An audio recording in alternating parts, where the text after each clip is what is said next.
It's a gorgeous river. Hear that sound? That is such a beautiful sound to listen to.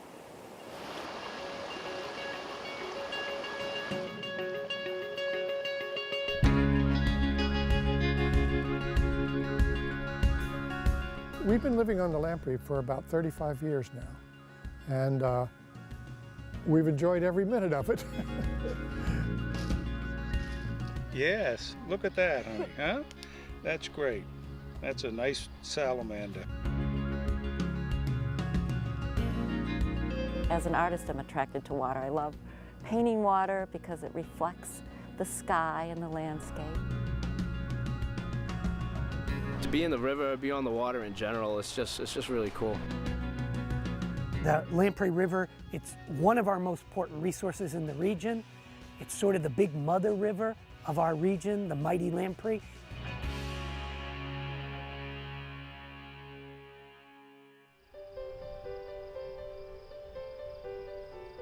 Lamprey River is the largest tributary to Great Bay. It starts actually up in Northwood, New Hampshire, and drains all the way down through Deerfield, a little bit into Candia, Raymond, Epping, Durham, Lee, and Newmarket, and then it goes out into the Great Bay. So it's one of a pretty significant river in the seacoast for that reason.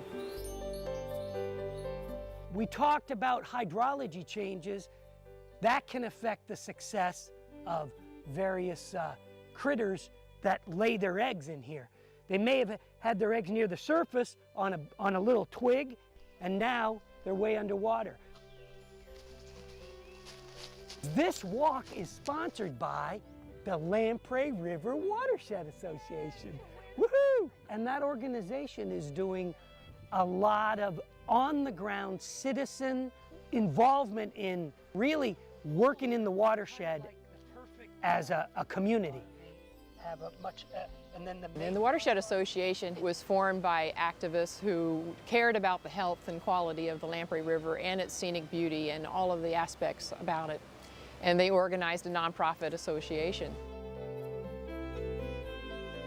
And that led to it becoming nominated as a designated river through the New Hampshire Rivers Management and Protection Program. And then they went on to get it designated as a wild and scenic river, which is an achievement. It literally takes an act of Congress to have something be named a wild and scenic river. Yeah, here's one, here's two.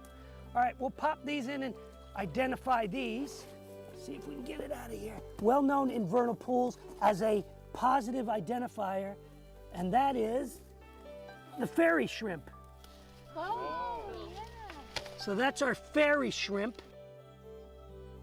The Lamprey River Watershed Association from time to time has events that involve people who come to learn, and recently we had one by Mark West, who's a wetlands ecologist.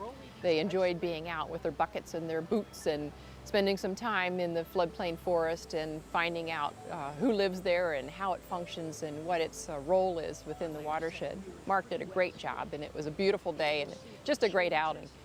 When there's a big event in the floodplain, it lays down another layer of soil from sediment moving downstream, so we might find a layered look.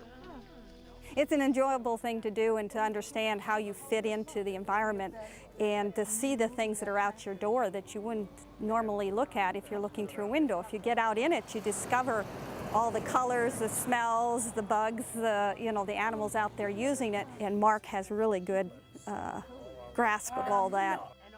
I'm excited about what I do because natural resources, and especially the diversity of wetlands and habitat, are a fun thing to explore, and they're a fun thing to share with other people, all the information. It's one thing to say that there's a nice floodplain swamp. It's another thing to go see what's in it.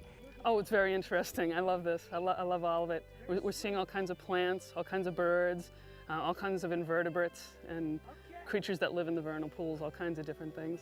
I think that it's really important for people to be educated on the environment and how important it is, especially to save wetlands. We rely on the water that wetlands provide. So I think it's really important that people become aware of how important it is to save them and keep them clean and preserve them. I like to come on these walks because I like to see all the nature and all the bugs and cool animals and stuff like that. It's important to educate this group because a lot of these people who are here today are involved in their community conservation commission or planning board, things like that. And the more they understand the importance of floodplain wetlands and the Lamprey River riparian corridor, the more they can bring it back to the towns in the watershed. And we educate the kids here today, the more they get into the environment. Maybe one of them will be involved in conservation down the road.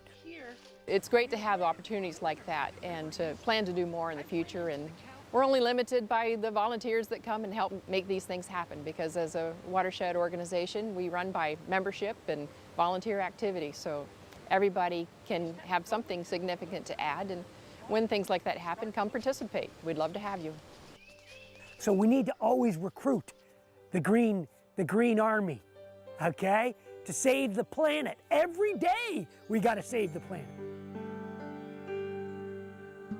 One of the places to start is to really think about and knowing what a watershed is, and knowing that, you know, the quality of the water in the river really reflects the activities in the entire watershed. So all that land area that contributes runoff or delivers water to the stream, anything happening in that area can impact what's going on in the river itself, and we've documented that it does.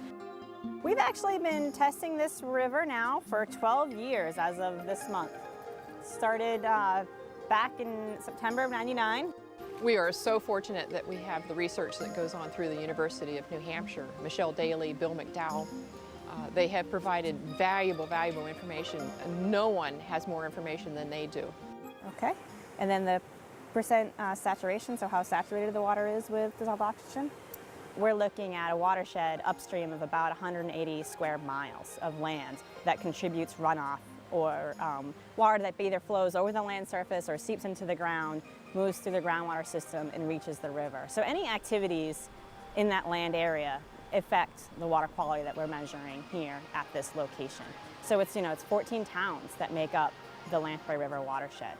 So that's a pretty significant area, and lots of places where you could have some sources of pollution, especially these non-point sources of pollution, which are really becoming more focused on these days with all the different uses of fertilizers and septic system that treats the water from your household can be one of those non-point sources of pollution.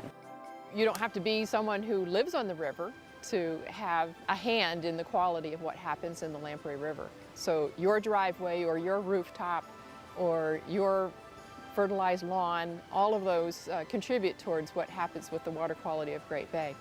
Lots of times we talk about impervious surfaces, and those tend to be, parking lots, shopping malls, or even, driveways or rooftops, or would be another form of impervious surfaces, roads.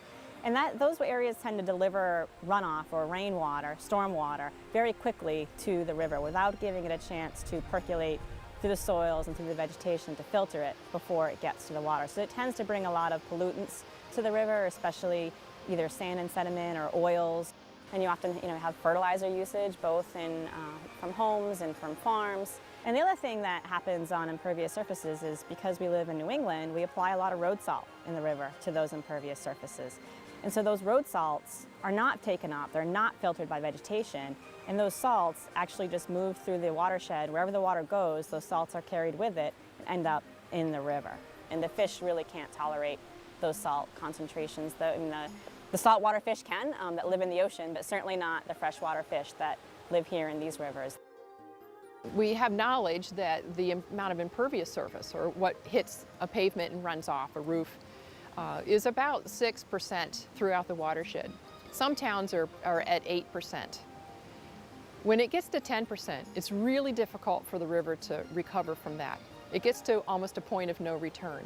So keeping more land open, or being able to handle our stormwater, the water that runs off of parking lots, and having an opportunity for it to settle and cleanse a bit before it's delivered to the river is really important.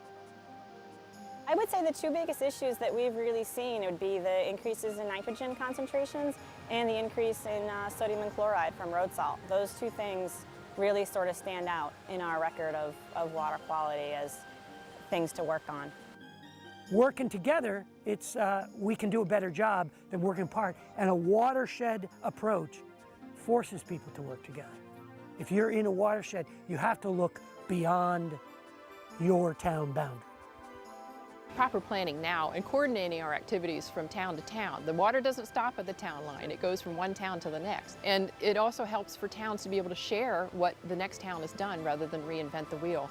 The Watershed Association likes to play a role in helping with that, with seminars and sharing information, our website, and making sure that others are informed of what's happening up and down the river, because it's a collective resource.